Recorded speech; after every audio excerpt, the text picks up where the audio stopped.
Welcome students. Today in the third session for real numbers, we will be discussing about the problems which are given in exercise 1.2 and also some proofs for irrational numbers. So let's begin the exercise questions 1.2. Now if you just look at the exercise question 1.2, first question, express each number as the product of its prime factors. First number they have given you is 140. This has to be expressed as a product of prime numbers. So this 140 will be divided by the prime numbers itself. 70, then this is 35, 7, 5, 5, 1. So 140 is expressed as 2 raised to 2 into 5 into 7. Right? Similarly, question number 2, 3, 4 and 5. In first main, the remaining questions you can do it as homework. Moving on to the second question. Find the LCM and HCF of the following pairs of integers and verify LCM into HCF is equal to the product of the two numbers.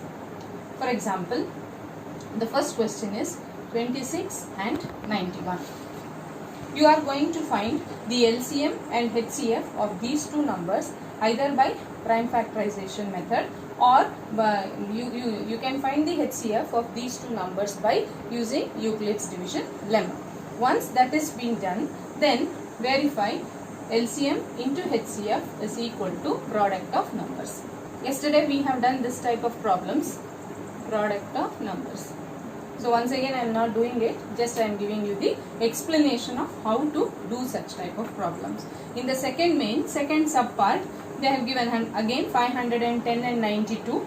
That also in the same way. Second and third part of the second question you can do it as a assignment. Okay. Then moving on to the third question. Find the LCM and HCF of the following by applying prime factorization method. In the second question, they have given you two numbers and asked you to find LCM and HCF. In the third question, first bit, they have given you three numbers, 12, 15 and 21. Asked to find out LCM and HCF by prime factorization only. Okay, prime factorization, which we have done yesterday already.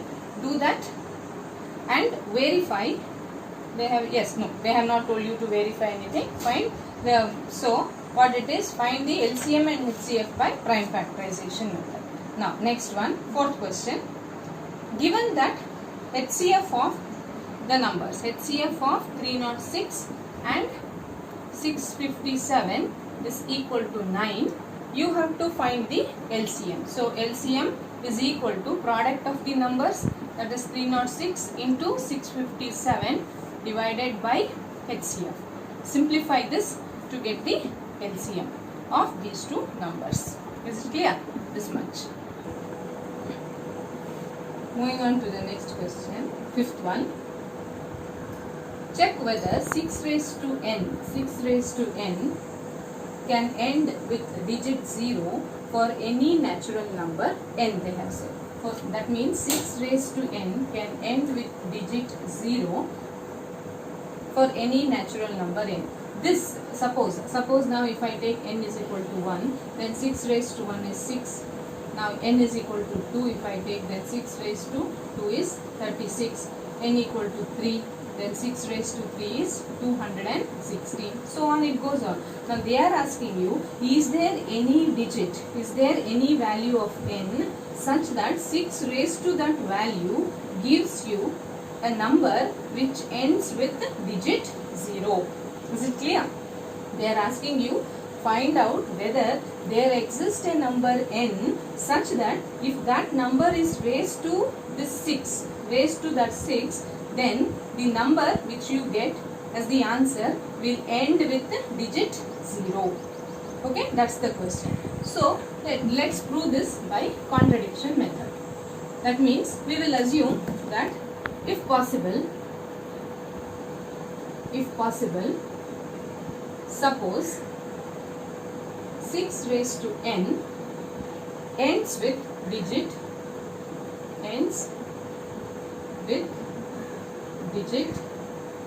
0 for n belongs to natural number n, capital N. This implies that 6 raised to n is divisible by 5, because any number ending with digit 0 is divisible by 5. So we have said that there is a number n such that 6 raised to n will end with a digit 0. So this is also divisible by 5. So if it is divisible by 5, then the prime factors of 6 raised to n contains 5, which is not possible. Why? Which is not possible because we know the prime factors for 6 raised to n is equal to 2 raised to n into 3 raised to n. Only the possible factors for 6, possible prime factors for 6 are only 2 and 3. And this is guaranteed by the fundamental theorem of arithmetic. So there a contradiction arises, and this contradiction has arisen because of our wrong assumption. What is our wrong assumption? Our wrong assumption is that suppose that 6 raised to n ends with digit 0. Therefore, we can say it is not possible. So, I will write it as, therefore 6 raised to n cannot end with digit 0. Clear? Did you follow? Let me just explain to you once again. First, we are assuming that let 6 raised to n end with a digit 0 for some natural number n. If the number is ending with digit 0, we know that any number, if it ends with digit 0, it is divisible by 5. So this 6 raised to n is also divisible by 5. Now if it is divisible by 5, then the prime factorization of this 6 raised to n should contain 5. Right? It should contain 5. But we know that 6 raised to n has only prime factors 2 and 3. And the factorization, what does the fundamental theorem of arithmetic state? That the fundamental theorem of arithmetic states that the prime factorization for any composite number is unique. 6 is a composite number, its a unique prime factorization is 2 and 3 only. And in that there is no 5. Therefore, this is not possible. 6 raised to n cannot end with a digit 0. Moving on to the next question, question number 6. Explain why 7 into 11 into 13 plus 13 is a composite number, they have asked. So what is a composite number? Any number which has more than 2 factors is a composite number. So in this we will show that this number has a it has a factor more than 2. So in this 13 is common, 13 I will take out. 7 into 11 plus 1.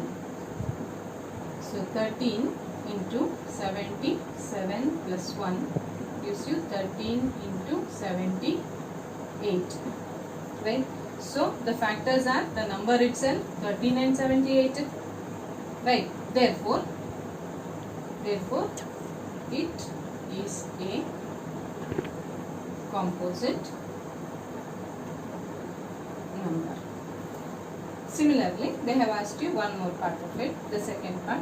Same question, 7 into 6 into 5 into 4 into 3 into 2 into 1 plus 5. Is it a composite number? Again, you will show that this number has more than 2 factors. 5 is common. So 7 into 6, 4, 3 into 2 into 1 plus 1. So this is one factor. This entire thing, if you simplify, you get another factor. So the number itself and these two are the other factors of it. There are many. Apart from that, these two are also the factors. Therefore, since the number has more than 2 factors, it is a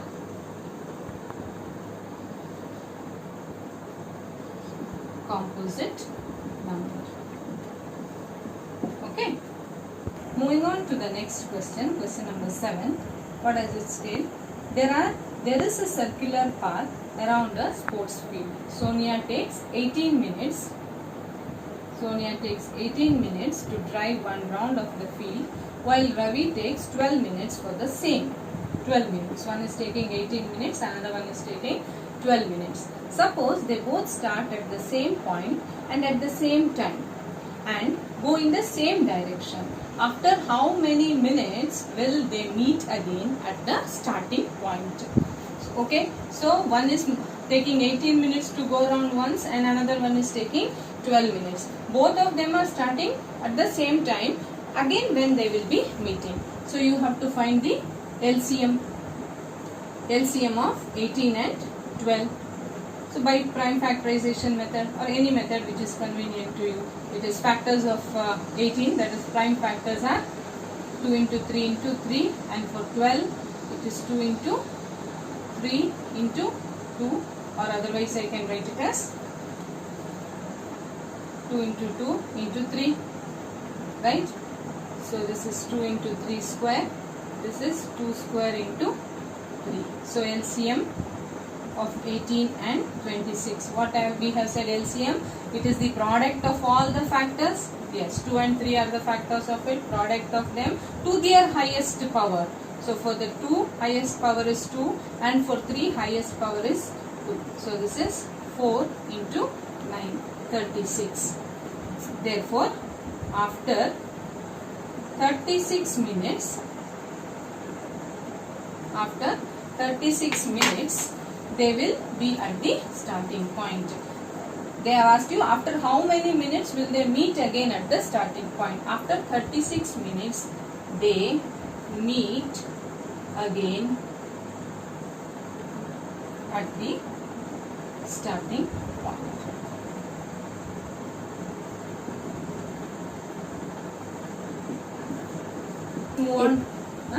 Let's move on to the next topic, that is irrational numbers. We have already studied about irrational numbers. Just we will revisit them. Irrational numbers. So, those numbers which are not rational are irrational. That means these numbers cannot be represented in the form of P by Q, where P and Q are integers and Q is not equal to 0. Right? This is a definition for irrational numbers. If for example we have said root 3, root 2, root 3, root 5, so on. These are all irrational numbers. Right? Now we are going on telling that these things are irrational. So now we will study, or we will try to prove that how these numbers are irrationals. How this root 2, root 3, root 5 are irrationals. Before going to the proof of this, how these are irrational numbers, we have a result, or we can say it is a theorem, which we use it to prove that the numbers are irrational. So what does the theorem state? If you just look your textbook, page number 12, theorem 1.3. What it states is, let P be a prime number. Let P be a prime number. If condition, that is, if P divides A square, then P divides A. What is this A? Where A is a positive integer. Okay, understand this theorem carefully. Proof of this is not required for you all. The statement of this theorem helps you in solving root 2 or any irrational number is so. Okay, so let P be a prime number. P is any prime number. If that prime number P divides A square, then P divides A, where A is any integer, they have said. So just we will take up any number. Say I will say let P be 3. So I will take it as P is 3. 3, it is a prime number. prime number if P divides A square. Suppose I take that 3 divides A square, 9 square. So A, I am assuming it to be 9 square. 9 square is nothing but 81. Then P divides A. Then P divides A. What is this? P is 3.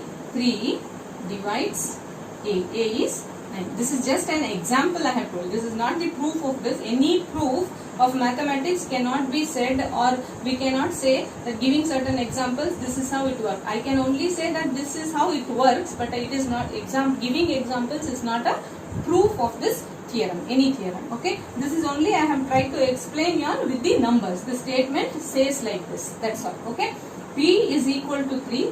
That is, we are taking a prime number. That prime number is dividing 9 square or any integer. Then its square. Then 3 divides 9. Okay, this is the fact. Using this theorem, we will try to prove that root 2 is irrational. Okay, root 2 is irrational. Prove root 2 is irrational.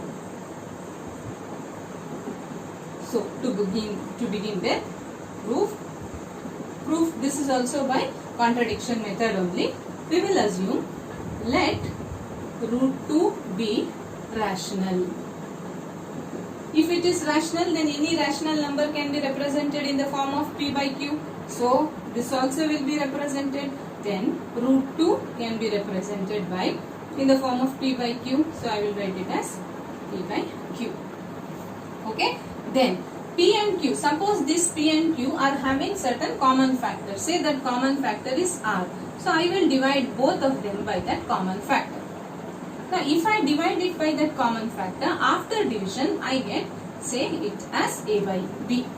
That means root 2 now is equal to A by B, where A and B are co-primes. Where A and B are co-primes. Co-primes means their HCF is 1. Right? Then cross multiply them. Root 2 into B is equal to A. Next, square on both the sides. If you are squaring, root 2b whole square is equal to A square, implies that it is 2b square is equal to A square. Right. Now 2 is a prime number. Right. 2 is dividing A square. Now look back to this theorem 1.3. P is a prime number. If P divides A square, then P divides A. In the right. Similarly, 2b square is equal to A square implies 2 divides A square. Therefore, by theorem 1.3, 2 divides A. Correct? 2 divides A. So when 2 divides A will be of the form, say 2 into C, where C is some integer. Right. So now A is equal to 2C is there. Right. A will be of the form 2C, where C is some integer. Now moving on to the next step. A is equal to 2C. That I will substitute in this equation. In equation 1. Substitute A equal to 2C in equation 1. If you substitute it, what happens? Just look at it, becomes 2b square is equal to 2 into C whole square. So it is 2b square equal to 2 square, 4c square. If you simplify, b square is equal to 2c square, or in other words 2c square equal to b square. Once again you look at 2 is a prime number. 2c square is equal to b square implies 2 divides b square. Again, just looking at the theorem 1.3, if 2 divides b square, then 2 divides b. Right. Now focus on what we have said about A and B. We have said A and B are co-primes. That means they have no common factors apart from 1. But if you look at this, I am showing it here as 2 divides a square implies 2 divides a. Here 2 divides a and 2 divides b. That means a and b both are having common factor 2. They are having 2 as their common factor. But we have assumed or we have said that a and b are co-primes. That means their common factor is only 1. Then why this contradiction? This contradiction is arised because of our wrong assumption. What is our wrong assumption? Our assumption is that root 2 is rational. So root 2 is, therefore, since our assumption is wrong, root 2 cannot be rational. It is irrational. Root 2 is irrational. Okay? Clear? Let's see this once again. Okay? This is an important proof. So let's see this once again. Before going to this again, root 2 is, to prove that root 2 is irrational, you understand this theorem. Theorem 1.3. Let P be a prime number. If P divides a square, then P divides a. Using this theorem itself, we are proving that root 2 is irrational. So how did we start off?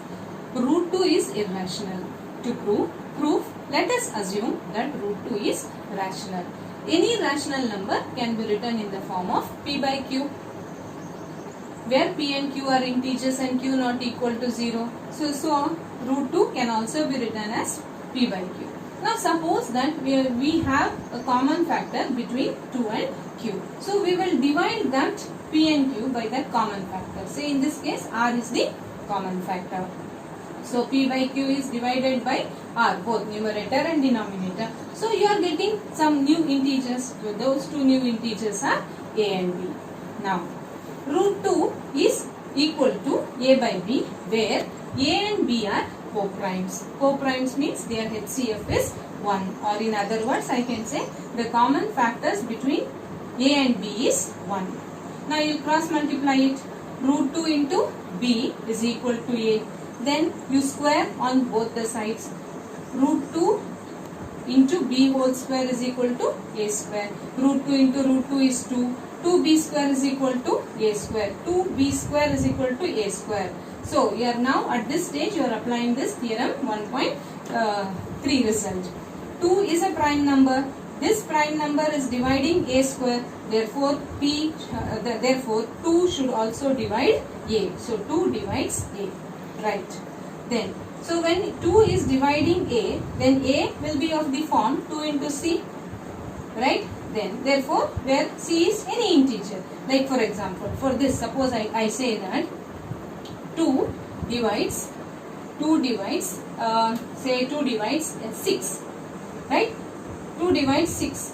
Then, this 6 will be 2 into 3. In that form itself, it will contain 2 in it. Right. Similarly, here also A is equal to 2C.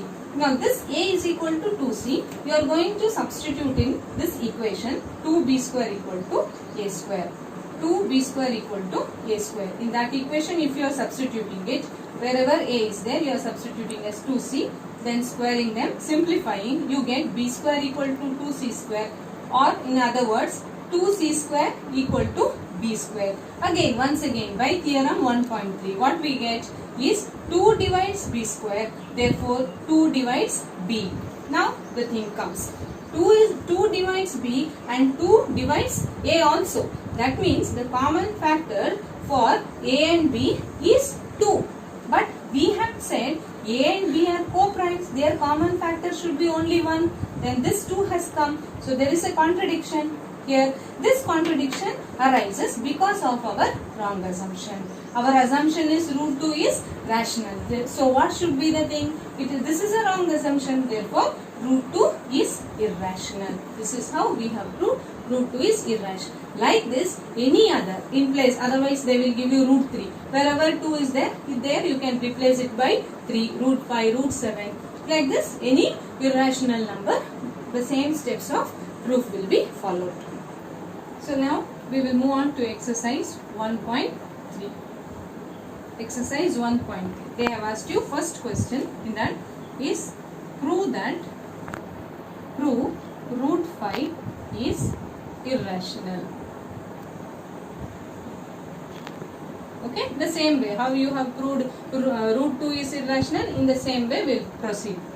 Okay, just look at proof. Let root 5 be rational.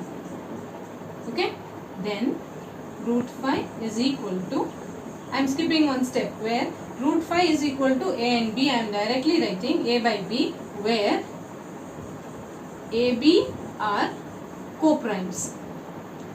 Not using the step that let it be divided by a common factor if suppose it is having. Now I have just skipped the step and I have told let it be in the form a by b, where a and b are co-primes. Understood that when we are saying a and b are co-primes, their common factor is 1. Then again you will cross multiply. Root 5 into b is equal to a. Now square on both sides. If you square, what you will get? Root 5b whole square is equal to a square. That implies 5b square is equal to a square. So by theorem 1.3, you have to state the theorem here. What happens? 5 is a prime number. 5 divides a square. Therefore 5 divides a. 5 divides a square implies 5 divides a. Right? So when 5 divides a, then a is of the form 5 into c. Right? Okay. Then substitute a equal to 5c in which equation? In this one. This I will mark it as equation in equation 1. So 5b square is equal to a square is there. So what happens? It becomes 5b square equal to, instead of a it should be 5c whole square. So 5b square equal to 25c square. After simplification you get b square equal to 5c square, or in other ways it is 5c square equal to b square. So again by theorem 1.3, what do we get? See, 5 is a prime number, so 5 divides b square, so 5 should divide b. By theorem 1.3 it implies 5 divides b square implies 5 divides b. So 5 divides a, 5 divides b. That means therefore you are getting a contradiction that a and b are not co-primes. This contradiction has arisen because of our wrong assumption. Okay, contradiction arises. Contradiction arises because of wrong assumption.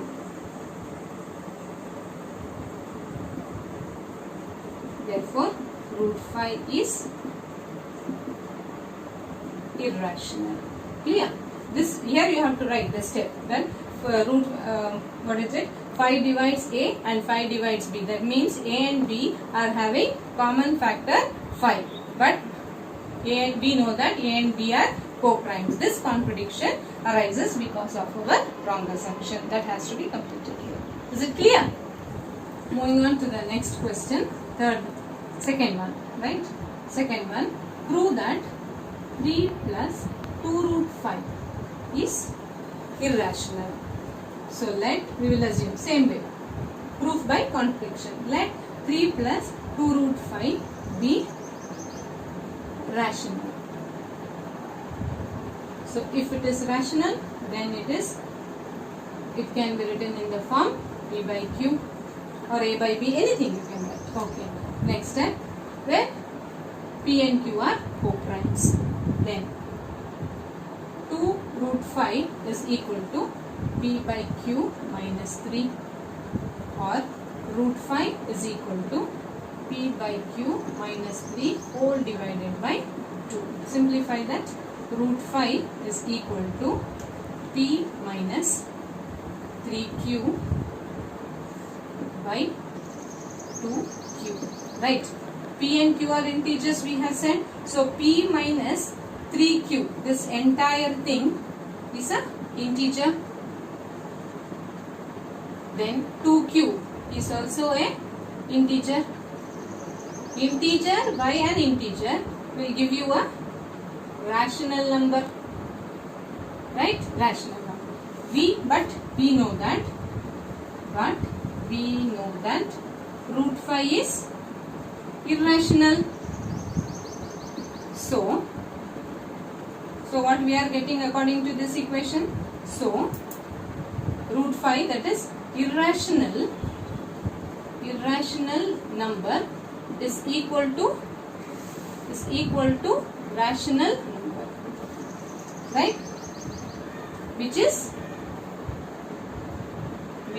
not possible. Right? So our assumption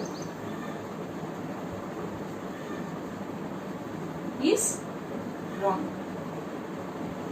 Therefore 3 plus 2 root 5 is irrational. Clear?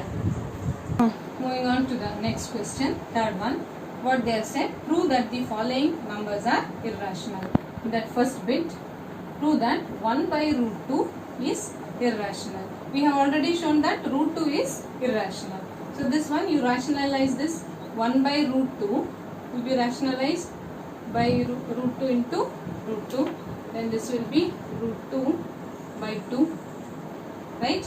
Now, this is an irrational number. We know that root 2 is irrational. Then 2 is rational. Irrational by a rational is irrational number.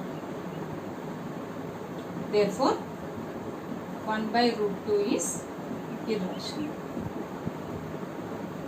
Fine. Then moving to the next question of that same this bit, second bit, prove that 7 root 5 is irrational. So let us assume that it is rational. Once you assume that it is rational, then it can be written in the form of a by b. Then root 5 is equal to a by 7b.